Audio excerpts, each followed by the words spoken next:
क्या आपको पता है कि रातों रात दुनिया की 18% हवाई परिवहन क्षमता खत्म हो गई? या ये कि दुबई क्रीक हार्बर में करोड़ों डॉलर्स के पेंट हाउस अचानक हवाई हमलों में जलकर खाक हो गए। यही वो खौफनाक मंजर है जिसका सामना इस वक्त दुबई में दुनिया के रईस कर रहे हैं। पिछले 20 सालों से दुबई ने दुनिया को पूरी सुरक्षा और टैक्स छूट का भरोसा बेचा है, लेकिन 2026 के इस संकट में सुरक्षा ही सबसे कीमती चीज बन चुकी है। जब भू राजनीतिक खतरों ने यूएई की तटस्थता को उसकी सबसे बड़ी कमजोरी बना दिया, तब अमीरों ने सिंगापुर और रियाद जैसे नए ठिकानों के लिए दुबई को छोड़ने में पल भर की भी देरी नहीं की। सिंगापुर अपनी मजबूत कानूनी व्यवस्था से पूरे एशिया का पैसा अपनी ओर खींच रहा है, वहीं रियाद एक बड़ी आर्थिक ताकत बनकर कंपनियों को मजबूर कर रहा है, या तो हेडक्वार्टर सऊदी अरब लाओ या फिर अरबों डॉलर्स के कॉन्ट्रैक्ट्स भूल जाओ। क्या दुबई का एकाधिकार पूरी तरह खत्म हो चुका है? आइए हम मिलकर सिस्टम की कमियों की जांच करें कि क्यों रियाद और सिंगापुर सिर्फ विकल्प नहीं बल्कि एक ऐतिहासिक बदलाव हैं। ऐसा लगता है कि दुबई को खाड़ी के इकलौते लाडले होने की कुछ ज्यादा ही आदत हो गई थी। 2 दशकों तक उन्होंने दुनिया को टैक्स फ्री स्वर्ग का झांसा बेचा, एक ऐसा रास्ता जिससे होकर ही हर उस शख्स को गुजरना पड़ता जो तेल की कमाई का हिस्सा चाहता था। लेकिन शायद वे एक पुराना नियम भूल गए। रेगिस्तान में असली ताकत उसके पास होती है जिसके पास पानी हो, न कि उसके पास जो सबसे खूबसूरत कुआं बनाता है। रियाद अब कोई सुस्त पड़ोसी नहीं रहा, वे एक बड़ा आर्थिक तख्ता पलट कर रहे हैं। साल 2024 में जारी की गई उनकी रीजनल हेडक्वार्टर यानी आरएचक्यू पॉलिसी को ही देख लीजिए। ये कोई न्योता नहीं है, ये एक अल्टीमेटम है। अगर आप एक भारतीय या बहुराष्ट्रीय कंपनी हैं और सऊदी बजट के खरबों डॉलर्स के बाजार का हिस्सा चाहते हैं, तो आपको रियाद में होना ही होगा। इस फैसले में समझौते की कोई गुंजाइश नहीं है। या तो हेडक्वार्टर सऊदी अरब ले जाओ या फिर सरकारी सौदों से हाथ धो लो। लेकिन सबसे गहरा वार जो सीधे दुबई की वित्तीय नींव को हिला रहा है, वो है 30 साल तक 0% कॉरपोरेट टैक्स की नीति जो रियाद ने यहां आरएचक्यू खोलने वाली कंपनियों को दी है। जब वैश्विक संस्थाओं के दबाव में दुबई को 9% कॉरपोरेट टैक्स लगाने पर मजबूर होना पड़ रहा है, तब सऊदी का ये कदम सीधे शह और मात जैसा है। रियाद सीधे तौर पर इन महा अमीरों से पूछ रहा है कि उस जगह क्यों रहना जहां टैक्स का फायदा लगातार घट रहा है, जब आप एक ऐसी जगह जा सकते हैं जहां अगले 3 दशकों तक इन फायदों को सरकार की असली ताकत का सहारा हासिल हो। रियाद की असली चमक उसकी कांच की गगनचुंबी इमारतों में नहीं, बल्कि उसकी 3.5 करोड़ की आबादी में है। एक ऐसा घरेलू बाजार जिसकी खरीदारी की क्षमता बेमिसाल है। इसकी तुलना में दुबई एक लग्जरी 5 स्टार होटल की लॉबी जैसा है, जिसकी 1 करोड़ की आबादी में से 90% विदेशी मेहमान हैं जो कभी भी अपना बैग पैक कर सकते हैं। वीसा और पेप्सिको जैसी कंपनियों के दोहरे केंद्र की रणनीति अपनाते ही साफ हो गया कि ताकत दुबई के हाथ से खिसक रही है। रियाद के वीजा ऑफिस द्वारा बड़े बाजारों पर कब्जा करने से दुबई वित्तीय केंद्र से सिमटकर केवल एक बिखरी हुई रीजनल ब्रांच बनकर रह गया है। शायद दुबई भूल गया कि रईसों से भरे कमरे में सबसे दमदार आवाज उसकी नहीं होती जिसने सबसे चमकीले कपड़े पहने हों, बल्कि उसकी होती है जिसके हाथ में भोजन के भंडार की चाबी हो। सऊदी अरेबिया मजबूत अर्थव्यवस्था की नींव रख रहा है। मैन्युफैक्चरिंग से लेकर एनर्जी तक उन्हें रेत पर किसी मृग तृष्णा की जरूरत नहीं है। उनके पास असली संसाधन और मजबूत इच्छा शक्ति है। यहां तक कि साल 2025 में कफाला सिस्टम का खात्मा आखिरी बार साबित हुआ, जिसने दुबई की शान कही जाने वाली खुली जीवन शैली का फायदा भी छीन लिया। क्या हम बिना बुनियाद की सर्विस इकोनॉमी के दौर का अंत और वास्तविक उत्पादन की असली ताकत की ओर वापसी देख रहे हैं? इस खेल में क्या दुबई वाकई कोई वित्तीय केंद्र है या केवल एक बड़ी रियल एस्टेट एजेंसी जिसका स्टॉक अब खत्म हो चुका है? लेकिन रुकिए, रियाद तो दुबई पर कसते जा रहे शिकंजे का सिर्फ एक सिरा है। समंदर के उस पार एक और किला खड़ा है जो एक बेहद घातक हथियार से इस रेगिस्तान की वित्तीय ताकत को धीरे धीरे चूस रहा है। पूर्ण पारदर्शिता। अगर रियाद आर्थिक ताकत से किया गया सीधा हमला है, तो सिंगापुर एक ऐसा किला है जिसे उस बुनियादी चीज से बनाया गया है जिसे दुबई अपनी गगनचुंबी इमारतें बनाने की होड़ में भूल गया, सिस्टम की स्थिरता। जब रियाद और दुबई रेगिस्तान का राजा बनने की जंग में उलझे हैं, तब खतरे की आहट को सबसे पहले भांपने वाले अमीर लोग चुपचाप लायन सिटी का रुख कर रहे हैं। चाइना और इंडिया के वो अरबपति जो कभी बुर्ज खलीफा की चकाचौंध के दीवाने थे, अब एक ऐतिहासिक यू टर्न लेते दिख रहे हैं। वे जान चुके हैं कि ऐशो आराम पैसे से मिल सकता है, लेकिन कानूनी सुरक्षा नहीं। सिंगापुर आपको सोने के पेंट हाउस नहीं बेचता, वे आपको कॉमन लॉ सिस्टम देते हैं, एक ऐसा पारदर्शी ढांचा जहां हर उतार चढ़ाव पहले से तय होता है। ये दुबई की कानूनी व्यवस्था के बिल्कुल उलट है, जो शरिया कानून, कमर्शियल लॉ और कॉमन लॉ का एक बेहद उलझा हुआ घालमेल है। जबकि मॉनेटरी अथॉरिटी ऑफ सिंगापुर को कलाई का सबसे बड़ा पैमाना माना जाता है। एमएएस की ये सख्ती कोई रुकावट नहीं, बल्कि रईसों की बेशुमार दौलत के लिए एक बीमा सर्टिफिकेट है। आइए हम इसके असली आंकड़ों पर नजर डालते हैं। साल 2020 में अपनी शुरुआत के बाद से सिंगापुर के वेरिएबल कैपिटल कंपनी सिस्टम ने 1000 से ज्यादा फंड्स को आकर्षित किया है, जिससे एक बेहतरीन एसेट मैनेजमेंट सिस्टम खड़ा हो गया। फरवरी 2026 की घबराहट में दुबई ने स्थिति को संभालने के लिए ऐसे ही नियम लागू करने की काफी कोशिशें की, लेकिन शायद भरोसा कोई ऐसा सोर्स कोड नहीं जिसे रातों रात कॉपी और इंस्टॉल कर लिया जाए। जब भरोसा एक बार टूट जाता है तो नकल की हर कोशिश बेकार हो जाती है। अब इन महा अमीरों को एक कड़वा सच समझ आ चुका है, सुरक्षा ही सबसे बड़ा सिक्का है, जो टैक्स की सभी छूटों से कहीं ऊपर है। 100 से अधिक दोहरे कराधान समझौतों और लगभग पूर्ण भू राजनीतिक तटस्थता के साथ सिंगापुर इस तूफान में उम्मीद की किरण बन गया है। जहां दुबई सीधे तौर पर क्षेत्रीय जंग के साए में है, वहीं सिंगापुर के पास आधुनिक सुरक्षा सिस्टम और ताकतवर सैन्य सहयोगी हैं।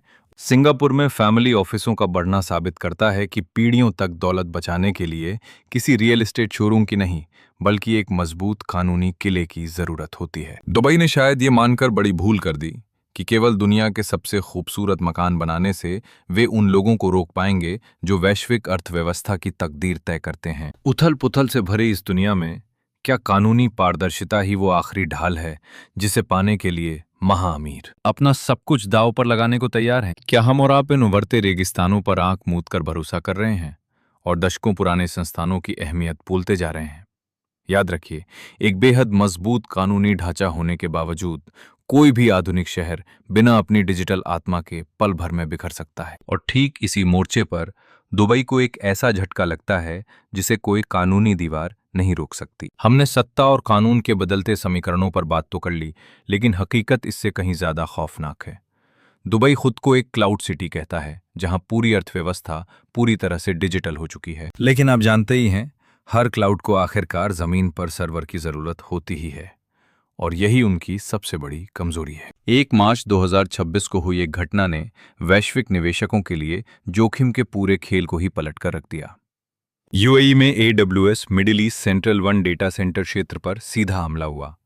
जिस दुनिया में हम डेटा को अमर मानते हैं, इस हमले ने केंद्रीय बुनियादी ढांचे पर हमारी भारी निर्भरता की कलई खोल दी। जब इसके सभी क्षेत्रों पर एक साथ हमला हुआ तो एक सुरक्षित टेक्नोलॉजी हब होने का वो भ्रम बेहद दर्दनाक तरीके से टूट गया। कल्पना कीजिए, आप दुबई के फाइनेंशियल डिस्ट्रिक्ट के बीचों बीच खड़े हैं, लेकिन आपका क्रेडिट कार्ड काम करना बंद कर देता है। एमिरेट्स NBD या ADCB बैंकिंग ऐप की स्क्रीन बिल्कुल खाली है, और दुबई से अलैन तक पूरा फिनटेक सिस्टम पूरी तरह ठप हो चुका है। हर दिन करोड़ों डॉलर का नुकसान हो रहा है, बाजार के उतार चढ़ाव की वजह से नहीं, बल्कि इसलिए कि इस शहर की डिजिटल आत्मा ही निचोड़ ली गई है। भारी नुकसान की वजह से हालात सुधरने में हफ्तों लग जाते हैं, कुछ ऐसा जिसकी अमीरात की आपातकालीन योजनाओं में कभी कल्पना भी नहीं की गई थी। विडंबना देखिए, जिस तकनीक ने दुबई को वैश्विक मंच पर चमकाया था, वही अब उसके पैरों की बेड़ी बन गई है। क्रिप्टो निवेशक जो कभी दुबई को इस दुनिया का दिल मानते थे, अब चुपचाप यहां से पलायन कर रहे हैं। उन्हें समझ आ गया कि युद्ध में असली सुरक्षा और डेटा का नियंत्रण ही मायने रखता है, टैक्स फ्री नीतियां या गगनचुंबी इमारतें नहीं। करीम जैसी जरूरी सेवाओं के ठप होने से यहाँ के अमीर निवासियों की आलीशान जीवन शैली को गहरा झटका लगा है। जब स्मार्ट सिटी ही नाकाम हो जाए तो वो रेगिस्तान में कंक्रीट का ढेर मात्र है। रणनीतिक रूप से दुबई के पास पीछे हटने की जगह ही नहीं है। उनके पास न तो सुरक्षित ठिकानों का विकल्प है और न ही ऐसा कोई नेटवर्क जो उनके डिजिटल सिस्टम पर हुए इस सीधे वार को झेल सके। क्या हम ये मानकर नादानी कर रहे थे कि स्क्रीन पर दिखते आंकड़े बुनियादी भौतिक सुरक्षा की जगह ले सकते हैं? लेकिन ये डिजिटल तबाही तो बस शुरुआत है। जब लॉजिस्टिक्स की जीवन रेखा कट जाने से विमान उड़ान नहीं भर पाते और जहाजों को वापस लौटना पड़ता है, तब दुबई आधिकारिक तौर पर पूरी दुनिया से कट जाता है। हम इस लॉजिस्टिक्स और एविएशन की तबाही पर आगे बात करेंगे। दुबई के पास अबू धाबी की तरह तेल का कोई अंतहीन भंडार नहीं है। उनका वजूद व्यापार के बहाव पर टिका है। लेकिन जब 2026 में होर्मुज जलडमरू मध्यबंद हुआ तो खाड़ी की शान कहा जाने वाला जेबेल अली बंदरगाह रातों रात वीरान हो गया। मेर्स्क और हैपाग-लॉयड जैसी दिग्गज परिवहन कंपनियों के पास शांति की बहाली का इंतजार करने का बिल्कुल समय नहीं था। उन्होंने तुरंत दुबई आने वाले अपने जहाज रद्द कर दिए और उन्हें सऊदी अरब के जिद्दा या ओमान के बंदरगाहों की तरफ मोड़ दिया। ट्रांसशिपमेंट अब एक भू राजनीतिक बोझ बन चुका है। लेकिन सबसे बड़ा हमला आसमान से हुआ। दुबई की जीडीपी में 12% का योगदान देने वाले उड्डयन क्षेत्र को इतिहास का सबसे बड़ा झटका लगा। क्या आप यकीन करेंगे? संघर्ष के कारण यूएई का हवाई क्षेत्र बंद होने से वैश्विक हवाई माल ढुलाई क्षमता का 18% हिस्सा रातों रात खत्म हो गया। दुनिया का सबसे व्यस्त दुबई इंटरनेशनल एयरपोर्ट अनिश्चितकाल के लिए बंद हो गया। ये सिर्फ फ्लाइट्स रद्द होने का मामला नहीं है, ये उन रईस ग्राहकों के आने जाने पर रोक है जो यहाँ के लग्जरी रियल एस्टेट और पर्यटन बाजार को जिंदा रखते हैं। जले पर नमक छिड़कते हुए अप्रैल 2026 में यूएई में डीजल की कीमतें 72% बढ़ गईं, जिससे व्यापार चलाने की आखिरी उम्मीदें भी दम तोड़ गईं। जहां दुबई इस अलगाव में तड़प रहा है, वहीं सऊदी अरब ने लाल सागर तक अपने बंदरगाहों का नेटवर्क फैलाकर उन भू राजनीतिक खतरों से खुद को पूरी तरह बचा लिया। दुबई जैसी छोटी अर्थव्यवस्था, जिसके पास कोई रणनीतिक गहराई नहीं है, अब खुद को बचाने की हिम्मत पूरी तरह खो चुकी है। जब निशाना डीएक्सबी एयरपोर्ट बनता है तो ये केवल एक हवाई अड्डे पर हमला नहीं, बल्कि पूरे देश के अस्तित्व पर सीधा प्रहार होता है। आर्थिक तटस्थता का जो मॉडल दुबई ने खून पसीने से बनाया था, वो महाशक्तियों के खेल में ताश के पत्तों की तरह ढह गया। कमाई गायब होने से ऐसा वित्तीय ब्लैक होल बना है जिसे कोई भी बेल आउट नहीं भर सकता। क्या ये भव्यता महज एक रेशमी पर्दा है जो एक बेहद कमजोर आर्थिक ढांचे को छिपाए हुए है? जो अर्थव्यवस्था पूरी तरह से सिर्फ एक ट्रांजिट हब होने पर टिकी है, उसका रास्ता बंद होते ही दम घुटने लगता है। उन करोड़ों की घड़ियों और सुपरकारों का क्या मोल जब आप जिंदा रहने के लिए बुनियादी राशन भी नहीं मंगा सकते? सामान और रसद का ये ठहराव हमेशा एक बड़ी तबाही का संकेत होता है, यानी आर्थिक हाहाकार का। और यही वो घड़ी है जब दुबई के सुरक्षित ठिकाने का हसीन सपना टूटता है और उसे इस कड़वी हकीकत का सामना करना पड़ता है। हम और आप मिलकर आगे इस 2026 के संकट के असली सच का खुलासा करेंगे। अगर साल 2009 का संकट अंधाधुंध खर्च और रियल एस्टेट कर्ज की वजह से था, तो 2026 का ये संकट बाहरी जंग और भू राजनीतिक बदलावों का एक सीधा प्रहार है। लेकिन भूल मत कीजिए, इसके परिणाम उससे कहीं ज्यादा विनाशकारी हैं। क्यों? क्योंकि ये सीधे तौर पर उस सुरक्षित ठिकाने की कहानी पर चोट करता है जो दुबई की असली आत्मा है। जब वो भ्रम टूटा तो पीछे सिर्फ तपती रेत बची। मार्च 2026 में यहाँ रियल एस्टेट की कीमतें 35% तक गिर गईं। ये कोई सामान्य मंदी नहीं है। साल 2009 के विपरीत जब मजदूर वर्ग पलायन कर रहा था, इस बार हवाई अड्डे पर कतारों में खड़े लोग दुनिया के सबसे अमीर निवेशक और बड़े वित्तीय विशेषज्ञ हैं। वे अपने साथ अपना पैसा, हुनर और सबसे बढ़कर अपना भरोसा ले जा रहे हैं। सरकार के इनकार के बावजूद $1 लाख से अधिक के पूंजी ट्रांसफर पर सख्त निगरानी लगाना इस मुक्त वित्तीय केंद्र के ताबूत में आखिरी कील साबित हुआ है। वित्तीय बाजार में पूंजी पर नियंत्रण सीधे तौर पर ठहराव और बर्बादी का संकेत है। जब निवेशकों को समझ आ जाएगा कि वे पैसा डाल तो सकते हैं, लेकिन आसानी से निकाल नहीं सकते, तो वे यहां से हमेशा के लिए मुंह मोड़ लेंगे। क्रिप्टो कम्युनिटी भी अब हांगकांग और सिंगापुर की ओर बढ़ रही है। विडंबना यह है कि दुबई आज अपनी न्यूट्रल रहने की नीति की ही भारी कीमत चुका रहा है। इस बहुध्रुवीय दुनिया में कभी कभी निष्पक्ष रहने का सीधा मतलब बारूद के दो ढेरों के बीच फंसना है। जब युद्ध की आंच क्रीक हार्बर तक पहुंचती है और $1 मिलियन के पेंट हाउस बारूद के ढेर में बदलने लगते हैं, तब इन रईसों को एक कड़वा सच समझ आता है। सिर पर मौत का लोहा गिरने के साए में आलीशान जिंदगी जीना बहुत महंगी कीमत है। विदेशी निवेशकों का भरोसा, जो दुबई मॉडल की इकलौती बुनियाद था, इस बेरहम भू राजनीतिक इम्तिहान के बाद पूरी तरह बिखर चुका है। क्या भरोसे को $1 ट्रिलियन के रेस्क्यू पैकेज से दोबारा खरीदा जा सकता है? या ये ऐसी संपत्ति है जो एक बार भाप बन गई तो कभी वापस नहीं लौटेगी? जिस दुनिया में अर्थव्यवस्था और बंदूक के बीच की लकीर धुंधली हो रही है, क्या वहां सिर्फ व्यापार करने और राजनीति से दूर रहने के मॉडल की कोई जगह बची है। जब रेगिस्तान की धूल थमेगी तो हमें पुराना दुबई नहीं दिखेगा। इसके बजाय सत्ता का एक नया नक्शा हमारे सामने आ चुका है। एक नई व्यवस्था जन्म ले चुकी है, जहां दुबई अब इस खेल का मुख्य खिलाड़ी नहीं रहा। आइए इस बड़ी कहानी के अंतिम सच को हम मिलकर खंगालते हैं। जैसे ही बाहरी सहारा हटता है, दुबई की अर्थव्यवस्था का खोखलापन साफ नजर आने लगता है। ये सोचना भी विडंबना है कि 20 साल बाद भी दुबई सिर्फ एक आलीशान रियल एस्टेट ब्रोकर बनकर रह गया है। संकट के समय किसी दूसरे विकल्प के बिना उन्होंने दुनिया की सबसे ऊंची इमारतें तो खड़ी कर दी, लेकिन एक आत्मनिर्भर आर्थिक बुनियाद बनाना भूल गए।